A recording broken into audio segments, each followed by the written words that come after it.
Hey guys, this is P tiger, welcome back to my channel. और आप जैसा कि टाइटल देख के समझ ही गए होंगे कि आज संडे है और संडे के दिन हम अपनी नई डीसी की सीरीज को स्टार्ट करने जा रहे हैं। अब ये कोई नई सीरीज तो नहीं बल्कि ये वही सीरीज है जिसको मैं अपने चैनल पे लेते हुए आ रहा हूँ, जो कि डीसी रीबर्थ का हिस्सा है। और जैसा कि मैंने आपको कहा था कि मैं डीसी रीबर्थ की हर एक स्टोरी लाइन के ऊपर नजर नहीं डालूंगा, लेकिन खासकर सुपरमैन की जो स्टोरीज हैं उनको मैं कवर करने की ज्यादा से ज्यादा कोशिश करूंगा अपने चैनल के ऊपर, क्योंकि डीसी रीबर्थ का जो पूरा का पूरा मकसद था वो सुपरमैन के कैरेक्टर को बेहतर बनाना था। क्योंकि न्यू 52 का सुपरमैन जो था वो काफी ज्यादा फैंस को इतना ज्यादा पसंद नहीं आया था, जो उसको काफी टाइम से पढ़ते हुए आ रहे थे। तो अब बेसिकली आपने, मैं उम्मीद करता हूँ कि पिछला हमारा पूरा का पूरा एक्शन कॉमिक का स्टोरी आर्क, साथ ही साथ सुपरमैन वाली सीरीज जिसमें हमने सुपर बॉय की पावर्स को डेवलप होते हुए देखा, वो सब आपने देख ही लिया होगा। और इनकेस अगर आप इस वीडियो पे फर्स्ट टाइम आ रहे हैं तो मैं नीचे लिंक डिस्क्रिप्शन में दे दूंगा, जिसके जरिए आप डीसी रीबर्थ की सारी टाइमलाइन को फॉलो कर सकते हैं। तो आज की जो हमारी स्टोरी है वो बेसिकली 4 इश्यूज के अंदर है, जिनको मैं जो हूँ 2 एपिसोड्स के अंदर कवर करूंगा। यानी कि हमारे एक एपिसोड के अंदर 2 इश्यूज होने वाले हैं, क्योंकि हम इसको हफ्ते में सिर्फ एक ही बार कवर करते हैं। तो मैं ये चाहूंगा कि आप इन सारी की सारी वीडियो को डिटेल से देखिएगा, क्योंकि आज के इस इशू के अंदर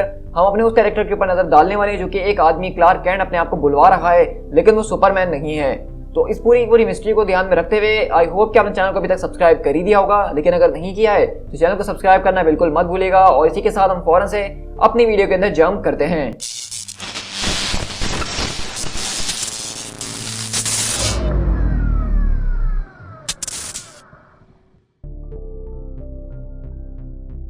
तो बेसिकली हमारी कहानी की शुरुआत जो होती है वो क्लार्क कैंट के साथ होती है, जो कि कहता है कि मेरा नाम क्लार्क कैंट है और मुझे इस बात पे नहीं समझ में आ रहा कुछ भी कि जो मैं लोगों से कहने की कोशिश कर रहा हूँ उस पर कोई विश्वास क्यों नहीं कर रहा है। लोग मुझे एक ऐसे आदमी से मिलाने की कोशिश कर रहे हैं जो कि मैं कभी हूँ ही नहीं। वो समझ रहे हैं कि मैं एक सुपर पावर्ड बीइंग हूँ, मैं अपनी आंखों से लेजर शूट कर सकता हूँ, लेकिन ऐसा कुछ भी नहीं है। और हम देखते हैं कि बेसिकली वो यहीं पे अपने आप से बातें कर रहा होता है और साथ ही वो एक यहाँ पे फैसिलिटी के अंदर घुसा हुआ है जहाँ के गार्ड उसको रोकने की कोशिश कर रहे हैं। लेकिन हम देखते हैं कि क्लार्क बेसिकली उन सारे के सारे गार्ड्स को डॉज करते कराते हैं, किसी न किसी तरीके से वहां से बचते बचाते निकल रहा होता है। और उसकी बातों से हमें ये बात पता चल रही है कि वो बेसिकली अपनी किसी स्टोरी के मिशन के ऊपर है, यानी कि वो इस कंपनी के बारे में कुछ ऐसी चीजें लिखने की कोशिश कर रहा है जिस वजह से ये सारे के सारे लोग उसको जान से मारने पे उतर आए हैं। और इसी तरह हमारी कहानी दोबारा उसी दिन यानी कि मॉर्निंग के ऊपर शिफ्ट होती है कि सुबह के वक्त यहाँ पे क्लार्क कैंट बेसिकली यहाँ पे पैरी के साथ बात कर रहा था, जो कि डेली प्लेनेट के इस वक्त जो है आप समझ सकते हैं कि एडिटर इन चीफ हैं और सारी की सारी चीज़ों को देखते हैं और क्लार्क उन्हीं के अंडर काम करता है। लेकिन मैं आपको सब कुछ बिल्कुल शॉर्ट करके बताऊंगा, वरना इसकी डिटेल्स बहुत ही ज़्यादा और वीडियो बहुत ज़्यादा लंबी हो जाएगी। तो यहाँ पे हो कुछ इस तरह से रहा कि पैरी भी जो है वो इस बात पे उनको समझ में नहीं आ रहा है कि क्लार्क कैंट कैसे वापसी लौट कर आ गया, क्योंकि बेसिकली जब न्यू 52 का एरा चल रहा था तो उस टाइम सुपरमैन ने अपनी आइडेंटिटी दुनिया के सामने रिवील कर दी थी और ये बता दिया था कि क्लार्क कैंट ही सुपरमैन है। और फाइनल डेज ऑफ सुपरमैन में हमने देखा कि सुपरमैन तो मर चुका है, लेकिन उसके ऊपर हमने देखा कि डीसी रीबर्थ के अंदर हमारे पास एक नया सुपरमैन आया जो कि क्लार्क वाइट था। और सिर्फ इतना ही नहीं, हमारे पास एक नया क्लार्क कैंट भी आ गया। तो ये चीजें बिल्कुल भी हमें इस वक्त समझ में नहीं आ रही है कि ये सब क्या चल रहा है। और इस आदमी की बातों से यही लग रहा है कि वो जो कह रहा है बिल्कुल सच कह रहा है, वो यहाँ पे कुछ और बनने की कोशिश नहीं कर रहा। लेकिन हम देखते हैं कि अब पूरी की पूरी डेली प्लेनेट जो है उसको लेक्स लूथर ने खरीद लिया है और वो वहाँ पे आज एक प्रेस कॉन्फ्रेंस बुला रहा है और ये सारे के सारे मामलों के ऊपर बात करना चाह रहा है जो अभी रिसेंट टाइम्स के अंदर हुए हैं। जिस तरह हमने अपने पहले 2 यार के अंदर देखा था कि किस तरह डूम्सडे आके इनके ऊपर अटैक करता है पूरी की पूरी सिटी के ऊपर, और वहां पे एक नया सुपरमैन आके उन सबको बचा लेता है। और वहीं से लेक्स बोलता है कि वो सुपरमैन कौन है और कहां से आया है, इस बारे में अभी हमें कुछ ठीक तरीके से पता नहीं है। लेकिन अभी हमारे सामने एक और नया शख्स आ चुका है जो कि अपने आप को क्लार्क कैंट बुला रहा है। और अब तक हमारे सामने जितनी भी बातें आई हैं उससे हमें ये बात पता चली है कि ये जो कह रहा है वो बिल्कुल ठीक कह रहा है, इसके अंदर कोई दो राय नहीं है। तो इसलिए मैं आज आप लोगों के सामने उसी शख्स को लेकर आना चाहता हूं जो कि ये सारे के सारी बातों का दावा कर रहा है। और हम देखते हैं कि बेसिकली वो क्लार्क को यहाँ पे लेकर आते हैं और दुनिया के सामने इसको ये इंटरव्यू दिलवा रहे हैं ताकि दुनिया वाले उसके ऊपर विश्वास कर सके कि वो क्लार्क कैंट है और सुपरमैन नहीं। लेकिन हम देखते हैं कि वहीं क्राउड में से एक आदमी चिल्ला रहा था और कहता है कि बस अब बहुत हो चुका है, अपने ग्लासेस उतारो और दिखाओ कि तुम क्या छुपाने की कोशिश कर रहे हो। और इसी तरह देखते हैं कि क्लार्क वाइट, लोइस लेन और सुपर बॉय भी ये सारी की सारी चीजें अपने घर पे बैठ के देख ही रहे होते हैं। तो वहीं से लोइस बोलती है कि ये तो बिल्कुल तुम्हारी तरह है, और जॉन बोलता है कि डैड ये तो बिल्कुल आपकी तरह ही बात कर रहे हैं और दिख तो बिल्कुल आपकी तरह रहा है। उसी तरह हम देखते हैं कि यहाँ पे सारे के सारे लोग क्राउड में से इस बात पर विश्वास नहीं कर रहे और कहते हैं कि भाई तुम ही सुपरमैन हो, हमें फौरन से उड़ के दिखाओ, बस अब बहुत ही ज्यादा ड्रामा हो चुका है। और इस तरह में मुख्तलिफ लोगों को दिखाया जा रहा होता है जो कि इस क्राउड में से अपने अलग अलग रिएक्शंस दे रहे हैं। वहीं पे एक आदमी काफी ज्यादा गुस्से में नजर आ रहा है और कहता है कि तुमने आखिरकार डूम्सडे को सिटी में रैम्पेज कैसे करने दिया सुपरमैन, मेरा पूरा का पूरा बिजनेस डिस्ट्रॉय हो गया, मेरी जिंदगी बर्बाद हो गई है। तो वहीं से पैरी बोलता है कि देखो इनको देख के लग तो नहीं रहा कि ये लोग इसकी बात पे विश्वास कर रहे हैं। तो लेक्स बोलता है क्या तुम्हें इसके ऊपर विश्वास है।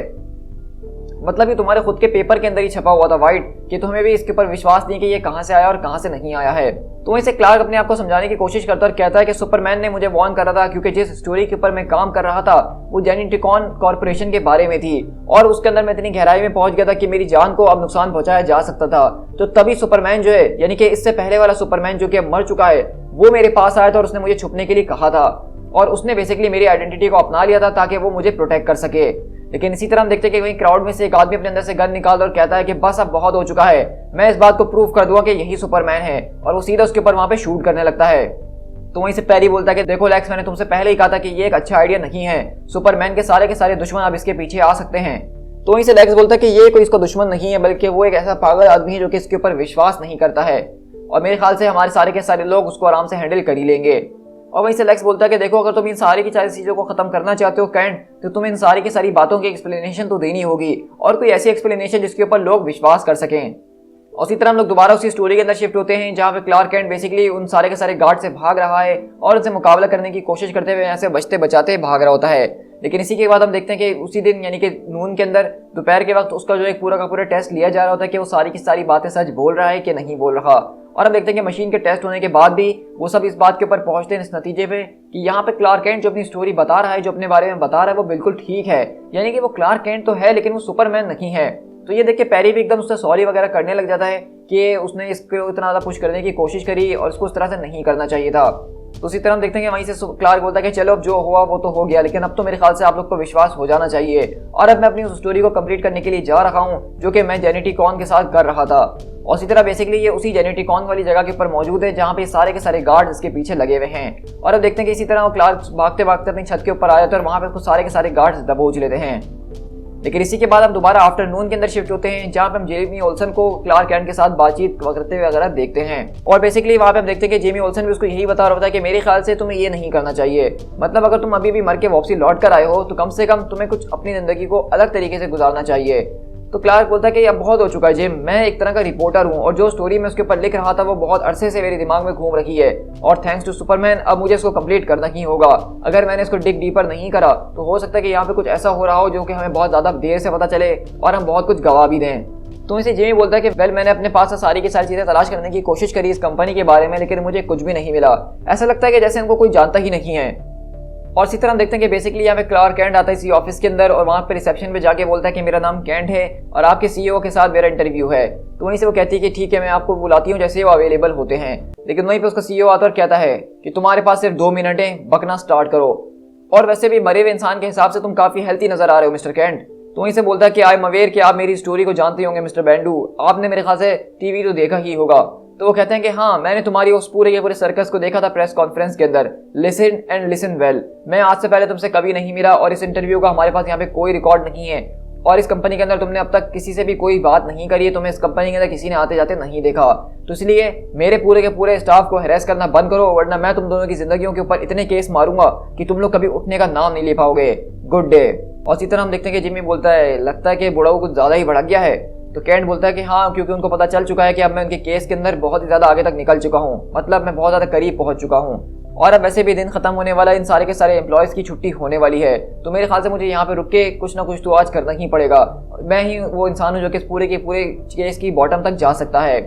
और हम देखते हैं कि कैंट बेसिकली वहीं पे रुक जाता है ऑफिस के अंदर और उसके वॉशरूम में छुप के इंतजार कर रहा होता है। और जब ऑफिस पूरा खाली होने लगता है तो तभी वो जो अपना मूव लेता है और डक के जरिए वो घुसने की कोशिश करता है और ऑफिस को इन्फ्लेरेट करता है। लेकिन वहीं पे उसको बेसिकली वो सारे के सारे गार्ड्स देख लेते हैं। और इसी तरह हमारी स्टोरी ये प्रेजेंट के ऊपर शिफ्ट होती है जहाँ पे ये गार्ड उसको पकड़ चुके हैं और उसको घसीटते हुए बिल्डिंग से नीचे फेंक रहे होते हैं। और ये देखिए कैंट की हालत बहुत ही ज्यादा खराब हो जाती है। लेकिन अगले ही पल हम देखते हैं कि सुपरमैन यहाँ पे आके उसको बचा लेता है और कहता है कि मैंने तुम्हें पकड़ लिया है। और इसी तरह सारे के सारे लोग ये देख के एकदम हैरत में रह जाते हैं कि यहाँ पे कैंट और सुपरमैन उनको वाकई में एक साथ नजर आ रहे हैं। तो ये बात प्रूफ कर देती है कि कैंट जो कुछ भी कह रहा था वो बिल्कुल ठीक कह रहा था। लेकिन इसी तरह में यहाँ पे जो एक आदमी है जो कि दाढ़ी के अंदर मौजूद है उसको हमें बार बार दिखाया जा रहा है, लेकिन उसके कोई डायलॉग और उसकी कोई चीज़ हमें नहीं दिखाई जा रही। तो वहीं से कैंट बोलता है देखो तुमने मेरी जान बचाई, इसको मैं बहुत ज़्यादा अप्रिशिएट करता हूँ, लेकिन मेरे ख्याल से तुमने मेरी यहाँ पे मदद किसी और चीज़ के लिए करी है ना, मुझे लगता है कि तुम्हें भी मुझसे कुछ ना कुछ चाहिए। तो वहीं से सुपरमैन बोलता है कि हाँ, अब तक तो तुम्हें इस बात को समझ ही जाना चाहिए था ना, लेकिन हमें इस वक्त बात करने की ज़रूरत है। और इसी तरह हम देखते हैं कि बेसिकली सुपरमैन जो है वो क्लार्क कैंट को लेके अपने फोर्ट्रेस ऑफ सॉलिट्यूड के अंदर आ गया होता है। और क्लार्क बोलता है कि यार अगर तुम्हें मुझे यहाँ पे लेकर आना था तो कम से कम बता ही देते, मैं अपना कोट साथ रख लेता, यहाँ पे बहुत ही ज्यादा ठंड हो रखी है। तो सुपरमैन फोर्ट्रेस का दरवाजा खोलता है और कहता है हम अंदर जाएंगे तो वहाँ पे काफी गर्मी है क्लार्क, और जब तक तुम्हें कुछ नहीं होने वाला, मेरी बात पे विश्वास करो। तो वहीं से कैंट बोलता है कि हाँ तुम्हारी बातें तो ठीक है, लेकिन मुझे तो यहाँ पे सांस लेने में भी बहुत ही ज्यादा मुश्किल हो रखी है, क्या हम ये सारी की सारी बातें मेट्रोपोलिस के अंदर नहीं कर सकते थे? तो सुपरमैन बोलता है कि मैंने तुमसे कहा ना कि मुझे प्राइवेसी चाहिए, मैं नहीं चाहता कि हमारी बातें कोई सुने और हमारे ऊपर कोई नजर रखे। तो वहीं से कैंट बोलता है इसका मतलब ये ऑफ द रिकॉर्ड है, मैं इसके बारे में लिख नहीं सकता हूँ ना। तो सुपरमैन बोलता है कि मैं चाहूंगा कि तुम इसके बारे में ना लिखो, लेकिन मैं तुम्हें रोक नहीं सकता हूँ। तो कैंट बोलता है कि हमने सुना था कि सुपरमैन के पास एक फोर्ट्रेस मौजूद है, तो आई अस्यूम कि ये वही जगह है। तो सुपरमैन बोलता है कि हाँ तो बिल्कुल ठीक समझे। और इसी तरह देखते हैं कि बेसिकली सुपरमैन उसको अपने फोर्ट्रेस ऑफ सॉलिट्यूड के अंदर लेकर आता है। और ये बात जरा ध्यान में रखिएगा कि ये वो वाला फोर्ट्रेस है जो कि क्लार्क वाइट का था, ये उस वाले सुपरमैन का फोर्ट्रेस नहीं है जो कि मर चुका है। और इस वक्त कॉमिक्स के अंदर यानी डीसी कॉमिक्स के अंदर यहाँ पे दो फोर्ट्रेस ऑफ सॉलिट्यूड मौजूद हैं, जो कि एक उस क्लार्क कैंट का है जो कि इस दुनिया का था, और एक उस क्लार्क वाइट का जो कि दूसरी यूनिवर्स का, लेकिन इस यूनिवर्स का सुपरमैन बन चुका है। तो इसी तरह बेसिकली सुपरमैन जिसको यहाँ पे लेकर आया वो सिर्फ इसीलिए लेकर आया है ताकि वो फोर्ट्रेस ऑफ सॉलिट्यूड के अंदर अपनी मशीन्स वगैरह का इस्तेमाल करके, जो कि टेक्नोलॉजी में बहुत ज़्यादा आगे हैं, उसके जरिए इसकी पूरी की पूरी मिस्ट्री को पता कर सके। और हम देखते हैं कि सुपरमैन यहाँ पे आके अपने कंप्यूटर से बोलता है कि ग्लोब ऑफ रेवोल्यूशन को फौरन से लेकर आओ, जो कि एक तरह का ऐसा ग्लोब है जो कि लोगों के अंदर के सीक्रेट्स रिवील करता है। तो वहीं से हम देखते हैं कि कैंट को इस बात पे थोड़ा सा गुस्सा आ रहा होता है कि वो ये सब करने की कोशिश कर रहा है, सुपरमैन को उसके ऊपर विश्वास क्यों नहीं हो रहा। लेकिन सुपरमैन को ये नहीं बता सकता कि दरअसल क्लार्क कैंट जो है वो खुद ही है, और इसीलिए वो उसको सारी की सारी बातों पर विश्वास नहीं कर रहा। लेकिन वहीं पे हम देखते हैं कि इनकी भी थोड़ी सी बहस होती है और सुपरमैन उसको समझाने की कोशिश करता है कि अगर तुमने कुछ गलत नहीं किया है, अगर तुम सच बोल रहे हो तो तुम्हें घबराने की कोई जरूरत नहीं है। तो इसी तरह हम देखते हैं कि इन दी एंड क्लार्क जो है वो अपने हाथ उस ग्लोब के ऊपर रखता है और वो सारी की सारी बातें बोलना शुरू करता है जो कि वो सच में है, और वो बताता है कि किस तरीके से वो एक सिर्फ नॉर्मल सा इंसान है और कुछ नहीं। लेकिन इसी तरह हम लोग यहाँ पे मेट्रोपोलिस के अंदर शिफ्ट होते हैं, जहाँ हम देखते हैं कि कुछ लोग इस पूरे के पूरे ऑफिस को खाली कर रहे हैं और कहते हैं कि सर डॉकिंग सारी की सारी सिक्योर हो चुकी है, लेकिन कैंट का यहाँ पे कोई नामो निशान नहीं है। लेकिन वहीं से आवाज आती है हाँ भले यहाँ पे वो अभी तक मौजूद ना हो, लेकिन अपने आप को यहाँ पे होशियार रखना, कुछ भी हो सकता है। तो वो आदमी बोलता है कि कॉपीराइट सर। लेकिन इसी तरह हम देखते हैं कि बेसिकली हमें यहाँ पे नजर आ रहा है कि एक आदमी आके उन गार्ड्स का काम तमाम करता है और वहाँ पे एक तरह की डिवाइस लगा के उसको ऑन कर देता है। और अगर आप गौर करें तो ये ठीक उसी तरीके का आदमी जो कि कुछ टाइम पहले मैं आपको बता रहा था, जिसकी दाढ़ी थी और एक कोट के अंदर मौजूद था, लेकिन हमें यहाँ पे कुछ भी नहीं बताया जा रहा कि ये कर क्या रहा है। और इसी तरह हम देखते हैं कि दोबारा हम फोर्ट्रेस के अंदर ही शिफ्ट होते हैं, जहाँ पे सुपरमैन बता रहा होता है कि मुझे ये बिल्कुल भी समझ में नहीं आ रहा कि ये हो कैसे रहा है। मतलब ये ग्लोब जो है कभी झूठ नहीं बोलता, ये लोगों के अंदर की बात बताता है, और इसको देख के ऐसा लग रहा है कि इसकी सारी की सारी मेमोरीज ठीक वैसी ही हैं जैसे मेरी हैं, सिर्फ उसके अंदर कुछ चेंजेस है, वो ये है कि ये कोई सुपरमैन नहीं बल्कि एक नॉर्मल क्लार्क कैंट है, और उसकी बाकी सारी की सारी जिंदगी ठीक उसी तरीके से गुजरी है जिस तरह मैंने क्लार्क कैंट बन के अपनी जिंदगी को गुजारा था। और इसी तरह हम देखते हैं कि सुपरमैन सारी की सारी चीजें देख रहा होता है ग्लोब के अंदर कि किस तरीके से पहले वाला जो सुपरमैन था वो इसके पास आया था और उसने उसको छुपने के लिए कहा था और उसकी आइडेंटिटी को अपना लिया था ताकि उसकी जिंदगी को कुछ हो ना सके। और क्लार्क बता रहा होता है कि किस तरीके से जब वो यहाँ पे हाइडिंग के अंदर मौजूद था और उसने सुपरमैन की तरफ से कोई खबर नहीं सुनी और बहुत दिन गुजर चुके थे, तो वो निकल के वापसी शहर के अंदर आया, और जब वो शहर के अंदर आया तो उसने इस बारे में सुना कि उसका दोस्त यानी कि सुपरमैन अब वो मर चुका है। तो वहीं से सुपरमैन बोलता है क्या तुम इस बात को कंफर्म कर सकते हो कि यहाँ पे सब कुछ सच है? तो उसका आर्टिफिशियल इंटेलिजेंस बोलता है कि बिल्कुल सर, यहाँ पे जो कुछ भी हो रहा है वो बिल्कुल ठीक है। तो सुपरमैन बोलता है कि एक बायो स्कैन करो। तो उसी तरह देखते हैं कि उसके पूरा का पूरा स्कैन किया जाता है और वो बताता है कि स्कैन हो रहा है, ये एक ह्यूमन है, इसके अंदर कोई भी मेटा जीन प्रेजेंट नहीं है, कोलेस्ट्रॉल लेवल जो है वो भी एक्सेप्टेबल है, BMI रेट भी एक्सेप्टेबल है, इसके ऊपर जो है एक अपेंडिक्स का ऑपरेशन हुआ है और ऐसा लग रहा है कि इसका हाथ फ्रैक्चर हुआ था जो अभी भी हील होने की कोशिश कर रहा है, और देखा जाए तो ये पूरा का पूरा ह्यूमन है सर। तो सुपरमैन बोलता है कि चलो इतना काफी होगा कैलेक्स। और सुपरमैन कहता है कि देखो मैं इसको समझा नहीं पा रहा हूँ, लेकिन देख के तो यही लग रहा है कि तुम्हारी सारी की सारी मेमोरीज बिल्कुल ठीक हैं, क्लियरली जिसको तुम क्लेम करते हो तुम वही हो। तो वहीं से क्लार्क बोलता है कि जरा एक मिनट, अब तुम मुझसे इस तरह पीठ नहीं फेर सकते हो, तुमने मुझसे जो जो करने के लिए कहा मैंने वो सब करा, तो अब तुम मुझसे नाराज क्यों हो रहे हो? आखिरकार तुम्हें यह हक किसने दिया कि तुम मेरे सोल के अंदर झांक लो? देखो मैं भी एक जर्नलिस्ट हूँ बड़ी, तो कोई शख्स अगर मुझसे कुछ छुपाने की कोशिश करता है तो मुझे पता चल जाता है, और मुझे इस वक्त तुम्हारी शक्ल देख के साफ पता चल रहा है क्लार्क कि तुम्हें इस बात से बिल्कुल भी खुशी नहीं हुई कि मैं क्लार्क कैंट हूँ। तो आखिरकार इसके पीछे वजह क्या है? आखिरकार तुम इस बात को एक्सेप्ट क्यों नहीं कर रहे हो कि मैं ही क्लार्क कैंट हूँ? तो सुपरमैन वहाँ पे खामोशी से उसकी तरफ देखता और अपने दिल में सोचता है क्योंकि मैं तुम्हें ये बताना चाहता हूँ कि मैं खुद क्लार्क कैंट हूँ, लेकिन मैं ये बात तुम्हें नहीं बता सकता हूँ क्योंकि अगर मैंने तुम्हें ये बता दिया तो मैं जॉन और लुइस को जो एक्सपोज कर दूंगा तुम्हारे सामने, और वो मैं भी नहीं कर सकता हूँ। तो वहीं से क्लार्क बोलता है कि देखो तुम जानते हो ना कि जिस तरह के सवाल तुम्हारे पास मौजूद हैं उसी तरह के सवाल मेरे दिल में भी मौजूद हैं, तो क्यों नहीं तुम मुझे ये बताओ कि तुम आखिरकार कौन और कहाँ से आए हो? क्योंकि मैं ये देख के साफ बता सकता हूँ कि तुम हमारे वाले सुपरमैन से थोड़े से ओल्डर हो, तो तुम वो तो नहीं हो सकते हो, तो तुम बताओ कि तुम कहाँ से आए हो? तो सुपरमैन बोलता है कि मैं सुपरमैन हूँ, लेकिन मैं वो नहीं हूँ जिसको तुम जानते थे, लेकिन अभी तुम्हारे लिए जानना इतना काफी होगा कि मैं बिल्कुल उसकी ही तरह हूँ जैसा वो हुआ करता था। सबसे इंपॉर्टेंट बात यह है कि मैं यहाँ पे लोगों की मदद करने के लिए आया हूँ। मैं यहाँ पे वो करने के लिए आया हूँ जिसके ऊपर मैं बिलीव करता हूँ, लेकिन ये सब करने के लिए मुझे तुम्हारी मदद की भी जरूरत है क्लार्क। मुझे किसी ऐसे इंसान की जरूरत है जिसके ऊपर मैं ट्रस्ट कर सकूं, क्योंकि मैं लोगों को ये बताना चाहता हूँ कि अब सुपरमैन वापसी लौट कर आ चुका है, वो उनकी मदद करने के लिए यहाँ पे मौजूद है। मैं तुम्हें ये नहीं कह सकता कि तुम्हें अपनी फाइल्स के अंदर, अपने जर्नल के अंदर क्या लिखना चाहिए और क्या नहीं लिखना चाहिए, लेकिन आई होप कि मीन टाइम जब तुम ये सारा का सारा डिसीजन लोगे तो तुम्हारे ऊपर काफी ज्यादा ट्रबल्स हो सकते हैं। और अगर तुम्हें कभी भी किसी ट्रबल में फंस जाओ या तुम्हारे ऊपर कोई अटैक होता है तो तुम प्लीज इस वॉच का बटन को फौरन से दबा लेना। इसके जरिए एक ऐसी हाई फ्रिक्वेंसी इमिट होगी जिसको दुनिया में मैं कहीं से भी सुन सकता हूँ, और जितनी जल्दी पॉसिबल होगा मैं तुम्हारे पास पहुंच सकूंगा। तो उसी तरह हम देखते हैं कि बेसिकली क्लार्क केंट उस घड़ी को पहन लेता है और कहता है, तुम्हें लगता है कि मैं अपनी ख्याल खुद से नहीं रख सकता हूँ? तो सुपरमैन बोलता है कि मैं बस इस बात को मेक श्योर करना चाहता हूँ कि तुम जो कुछ भी काम कर रहे हो उसको करता रहो और तुम्हें कोई रोके ना। लेकिन इसी तरह अचानक हम देखते हैं कि उसका आर्टिफिशियल इंटेलिजेंस आता है और बोलता है कि सर, अभी जेनेटिकॉन्स के नेटवर्क के अंदर मुझे एक्सेस मिल चुका है और यहाँ पे ऐसा कुछ है जिसको आपको देखना चाहिए। ये सारी की सारी फुटेज उनके सिक्योरिटी कैमरा से निकाली गई है, जिसको देख के ऐसा लग रहा है कि वो लोग डूम्सडे को जो है होल्ड करके अपने पास रखे हुए हैं। लेकिन कुछ देर पहले वहां पे लोग आए और उन्होंने ब्रोक इन करने की कोशिश करी है, और ऐसा लग रहा है कि वो लोग डूम्सडे को अपने साथ ले गए हैं मेट्रोपोलिस से निकाल के। तो सुपरमैन बोलता है कि व्हाट द। तो क्लार्क बोलता है कि देखा, मैंने तुमसे कहा था ना कि उस कंपनी के अंदर कुछ ना कुछ जरूर चल रहा है। तो सुपरमैन बोलता है कि कम ऑन, हमें वापसी मेट्रोपोलिस जाना ही होगा। क्लार्क बोलता है कि आखिरकार कोई इस तरह के मॉन्स्टर को अपने पास रखना क्यों चाहेगा, इसके जरिए वो लोग हासिल क्या करना चाहते हैं। तो सुपरमैन और क्लार्क वापसी मेट्रोपोलिस पहुंचते हैं और सुपरमैन बोलता है कि इसी सारे के सारे सवालों के जवाब तो मैं पता करना चाहता हूँ। जरा एक मिनट, ये नहीं हो सकता, पूरी की पूरी वो बिल्डिंग यहाँ से अचानक गायब कैसे हो गई। और हम देखते हैं कि बेसिकली यहाँ पे जो उनका पूरा का पूरा बिल्डिंग था, पूरी की पूरी जो ऑर्गेनाइजेशन थी, अचानक वो गायब हो चुकी है और उस बिल्डिंग की जगह कुछ भी नहीं है। और वहीं से सुपरमैन बोलता है कि जिमी, आखिरकार यहाँ पे हुआ क्या है। तो जिमी बताता है कि आज सुबह ही हम यहाँ पे आए थे तो यहाँ पे बिल्कुल सब कुछ ठीक था, लेकिन अब अचानक एक व्हाइट कलर का फ्लैश ऑफ लाइट है और पूरी की पूरी बिल्डिंग वो अचानक वैनिश हो गई है। तो क्लार्क बोलता है कि आखिरकार पूरी की पूरी बिल्डिंग कैसे वैनिश हो सकती है, ऐसा लग रहा है कि यहाँ पे तो ये कभी बिल्डिंग थी ही नहीं। तो सुपरमैन बोलता है कि मुझे कुछ भी समझ में नहीं आ रहा है, लेकिन आई एम श्योर कि मुझे इस बात को जल्द से जल्द पता करना ही होगा। और ये सारी की सारी मिस्ट्रीज के अंदर हमारे पास अब एक और मिस्ट्री आ चुकी है। तो इन सब का मेरे पास एक ही सवाल है, क्या ये सारी की सारी चीजें जो इस वक्त मेरे साथ हो रही हैं, क्या ये एक दूसरे से कनेक्टेड हैं? और इसी तरह हम देखते हैं कि बेसिकली वहाँ पे क्लार्क केंट जो है वो डेली ब्यूगल के अंदर अपनी पूरी की पूरी स्टोरी को छाप रहा होता है कि किस तरीके से वो सुपरमैन नहीं है और वो क्लार्क केंट है जिसको दुनिया कंफ्यूज करने की कोशिश कर रही है। और इसी के साथ हमें अलग अलग पैनल्स दिखाई जा रहे होते हैं कि लेक्स अपने तरीके से काम कर रहा है, सुपरमैन अपने तरीके से, लुइस लेन अपना काम कर रही है। और वैसे सुपरमैन अपनी घर वालों के पास आता और कहता है कि तुम दोनों के लिए मेरे पास एक सरप्राइज है। तो जॉन बोलता है क्या वो आइसक्रीम है? तो सुपरमैन बोलता है कि नहीं, उससे भी कुछ बेहतर। उसी तरफ देखते हैं सुपरमैन उनको अपने घर के पास लेके जाता और कहता है कि जब तुम इस ब्लॉक को दबाओगे हीटर के पास तो ये पूरा का पूरा हीटर यहाँ से हट जाएगा और एक खास रास्ता खुल जाएगा। तो जॉन बोलता है कि क्या मतलब, क्या हमारे पास कोई सीक्रेट लेयर वगैरह है?